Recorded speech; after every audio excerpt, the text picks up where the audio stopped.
এইভাবে চাদর দুই পাশ দিয়ে পেঁচায় এইভাবে টান দিছে যে রসুলকে ফাঁসি দিয়ে মেরে ফেলবে। আবু বকর সিদ্দিক রাদিয়াল্লাহু তাআলা আনহু আসার পর তার একটা ধাক্কা মারছে।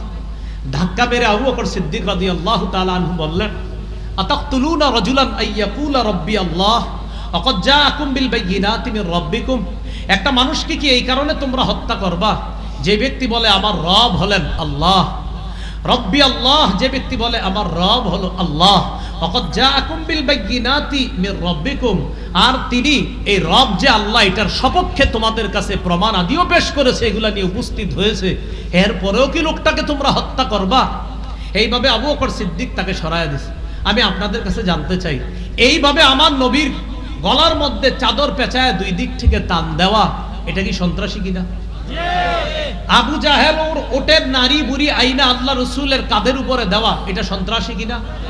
এইভাবে একদিন দুই দিন না, 1 বছর 2 বছর না, টানা 13 বছর রসুল আর সাহাবীদের উপর সন্ত্রাসী কর্মকাণ্ড চালিয়েছে কাফেররা। কয় বছর? তাহলে বলেন তো কি বুঝলাম আমরা? মুসলমানরা আগে আক্রমণ করছে না সন্ত্রাসী করছে কাফেররা 13 বছর? বলেন আক্রমণ কি আগে মুসলমানরা করছে না কাফেররা? কয় বছর? 13 বছর সাহাবা নবীর উপর এইভাবে অত্যাচার করছে। এরপর 13 বছর পর আল্লাহ আয়াত নাজিল করছে সূরা হজর 39-40 নম্বর আয়াত। আল্লাহ বলেন, উযিনা লিল্লাযীনা ইউকাতালুনা বিআন্নাহুম যুলিমু, যাদেরকে আক্রমণ করা হচ্ছে, উযিনা, এবার তাদেরকে জিহাদের অনুমতি দেওয়া হলো। উযিনা, অনুমতি দেওয়া হয়েছে। লিল্লাযীনা ইউকাতালুনা, যাদেরকে আক্রমণ করা হচ্ছে তাদেরকে জিহাদের অনুমতি দেওয়া হলো।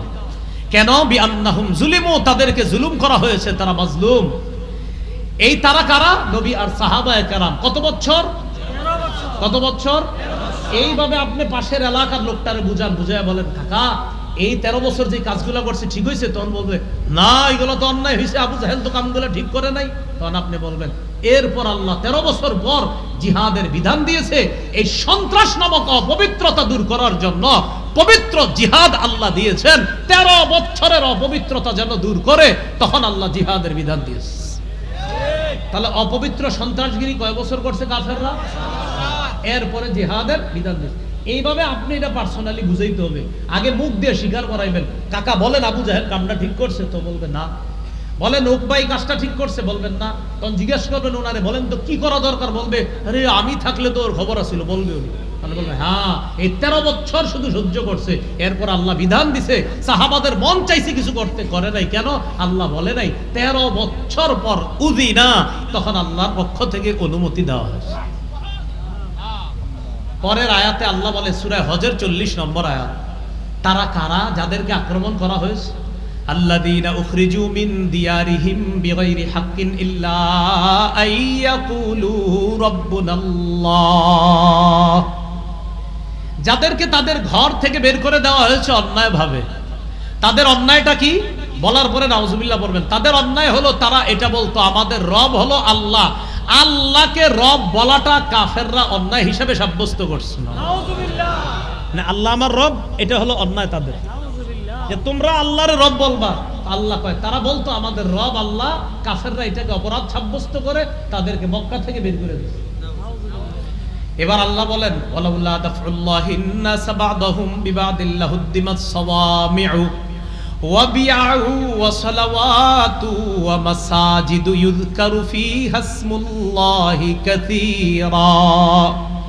জিহাদের বিধান দেওয়ার মাধ্যমে আমি আল্লাহ যদি একজন মানুষের মাধ্যমে আরেকজন মানুষকে প্রতিহত না করতাম, মানে মুজাহিদদের মাধ্যমে যদি অপরাধীদেরকে আমি প্রতিহত না করতাম যুগে যুগে, লাহুদ্দিমাত সাওয়ামি'ু, তাহলে খ্রিস্টানদের যে ইবাদতখানা আশ্রম ধ্বংস হয়ে যেত। অর্থাৎ খ্রিস্টানরা যেই যুগে দুনিয়াতে ছিল, যখন তাদের শরীয়ত দুনিয়ার মধ্যে ছিল, যখন তারা হক পথে চলতো, তখন ওই জামানায়ও ইবাদতখানা ধ্বংস করার জন্য লোক ছিল। আল্লাহ বলেন আমি যদি জিহাদের বিধান না দিতাম, একদল মানুষের মাধ্যমে আরেক দলকে যদি প্রতিহত না করতাম, খ্রিস্টানদের আশ্রমগুলা ধ্বংস করে দেওয়া হতো। ওয়া বিয়াউ, বিয়াউন মালি হলো গির্জা, এই গির্জা ধ্বংস করে দেওয়া হতো। ওয়া সালাওয়াত, সালাওয়াত মানে ইহুদিদের উপাসনালয়, এগুলাও ধ্বংস করে দেওয়া হতো। ওয়া মাসাজিদু, মুসলমানদের মসজিদগুলাও ধ্বংস করে দেওয়া হতো। এজন্য আমি আল্লাহ জিহাদের বিধান দিলাম, কেন? যেন মুজাহিদরা অপরাধীদের থেকে এই জাতীয় ইবাদতগুলো খানা, এই ইবাদত যেখানে মুসলমানরা ইবাদত করবে, এগুলো যেন রক্ষা করতে পারে। তাই আমি যুগে যুগে জিহাদের বিধান দিয়েছি। একদল মানুষের মাধ্যমে আরেক দলকে প্রতিহত করেছে।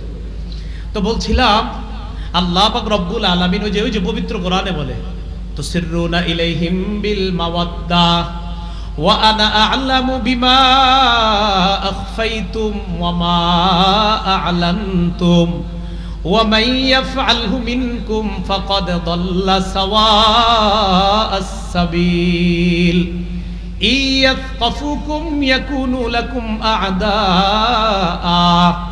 কাফেররা যদি তোমাদেরকে বাগে পায়, সেবে পায়, ইয়াকুনু লাকুম আ'দাআ, তারা তোমাদের শত্রু হয়ে যাবে। ওয়াবসুতু ইলাইকুম আইদিয়াহুম ওয়া আলসিনাতাহুম বিসসুই ওয়া ওয়াদ্দু লাউ তাকফুরুন। তারা তোমাদের বিরুদ্ধে তাদের হাত, তাদের মুখ তারা প্রসারিত করবে তোমাদেরকে কষ্ট দেওয়ার জন্য। লান তানফাকুম আরহামুকুম ওয়ালা আওলাদুকুম ইয়াউমাল কিয়ামাহ ইয়াফসিলু বাইনাকুম আল্লাহু বিমা তা'মালুনা বাসীর। তোমাদের আত্মীয়-স্বজন, তোমাদের সন্তান তোমাদের কোনো কাজে আসবে না কিয়ামতের ময়দানে। সেদিন তোমাদের মাঝে আল্লাহ ফয়সালা করবে, বিচার করবে। তোমরা যা করো আল্লাহ সব দেখেন। তো আল্লাহ পাক রব্বুল আলামিন এই আয়াতগুলোর মধ্যে এটাও বলে দিয়েছেন, আনতুমিনু বিল্লাহি রাব্বিকুম, তোমরা যে আল্লাহর প্রতি ঈমান আনো, তোমাদের রবের প্রতি যে তোমরা ঈমান আনো, এই আল্লাহর প্রতি ঈমান আর রবের প্রতি তোমরা যে ঈমান আনো, এই আল্লাহ আর রবের প্রতি ঈমান আনো। এই কারণে কাফেররা তোমাদেরকে বের করে দিয়েছিল কোত্থেকে? মক্কা থেকে। রাসূলকেও বের করেছে, তোমাদেরকেও বের করেছে। এই বিষয়ে আরেকটা ঘটনা শোনাইলাম যে মুসলমানদেরকে যখন বের করে দিয়েছে 13 বছর নির্যাতন করার পর, তখন আল্লাহ জিহাদের বিধান দিয়েছে। আরেকটা বিষয় এখান থেকে প্রমাণ করার চেষ্টা করেছি, মুসলমান তাদের অধিকার আদায়ের শ্রেষ্ঠ একটা পদ্ধতি যেটা সবার জানা দরকার ছিল, এই পদ্ধতিটা মুসলমান ভুলতে বসেছে। ওই পদ্ধতির নাম কি? জিহাদ। অধিকার থেকে বঞ্চিত করছিল, 13 বছর নির্যাতন করছে, যাও ভাগো এখান থেকে, ঘর বাড়ি পাইবা না, কিচ্ছু পাইবা না, সব ছেড়ে গেছে। আল্লাহ কয় অধিকার বঞ্চিত করে ফেললো তাদেরকে, এবার কি করলেন? জিহাদের বিধান দিলেন। তাহলে মুসলমানদের অধিকার পাওয়ার অনেক উপায় আছে, এর মধ্যে শ্রেষ্ঠ উপায় জিহাদ। এত এটা ভালোভাবে আপনি বুঝতে হবে। এরপর আল্লাহ পাক রব্বুল আলামিন বলেন, قد كانت لكم أسوة حسنة في إبراهيم والذين معه। হে মুসলমানগণ, হে নবীর সাহাবীগণ, ইব্রাহিম নবী আর তার সাথে যে ঈমানদাররা আছে তাদের মাঝে তোমাদের জন্য উত্তম আদর্শ আছে। এই আমি আপনি আমরা আমাদের সবার জন্য ইব্রাহিম নবী আর তার অনুসারী যারা, তাদের মাঝে উত্তম আদর্শ আছে। কি উত্তম আদর্শ? মন দিয়ে শুনেন। إذ قالوا لقومهم إنا براء منكم ومما تعبدون من دون الله। ইব্রাহিম নবী তার অনুসারী তারা তাদের সম্প্রদায়কে বলেছিল, ইন্না বুরাআ, আমরা মুক্ত, মিনকুম, তোমাদের থেকে মুক্ত, আমরা সম্পর্ক ছিন্ন করলাম, মিনকুম, তোমাদের সাথে সম্পর্ক ছিন্ন করলাম, ওয়া মিম্মা তা'বুদুনা মিন দুনিল্লাহ, আল্লাহ ছাড়া যাদের ইবাদত করো তোমরা তাদের থেকেও সম্পর্ক ছিন্ন করলাম। আল্লাহ কি বলতেছে দেখেন, ও মুসলমানরা, ইব্রাহিম নবী আর তার সম্প্রদায়ের মাঝে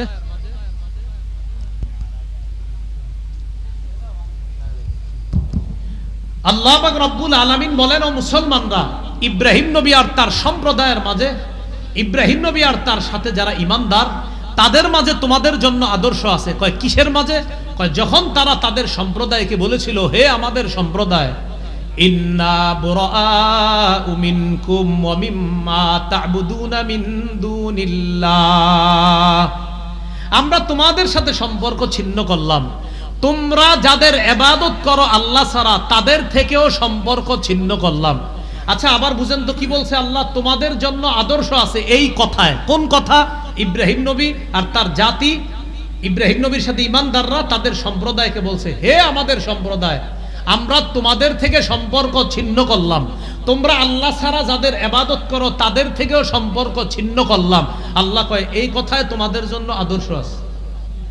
কি আছে তোমাদের জন্য? আদর্শ আছে। কাফারনা বিকুম, আমরা তোমাদের আকীদা বিশ্বাস অস্বীকার করি। ইব্রাহিম নবী ডাইরেক্ট বলে দিছে মূর্তি পূজারী যারা তাদেরকে, আমরা তোমাদের আকীদা বিশ্বাস অস্বীকার করি।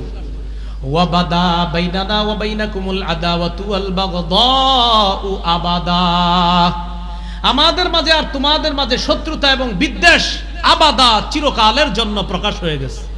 কাফারনা বিকুম, আমরা তোমাদের আকীদা অবিশ্বাস করি।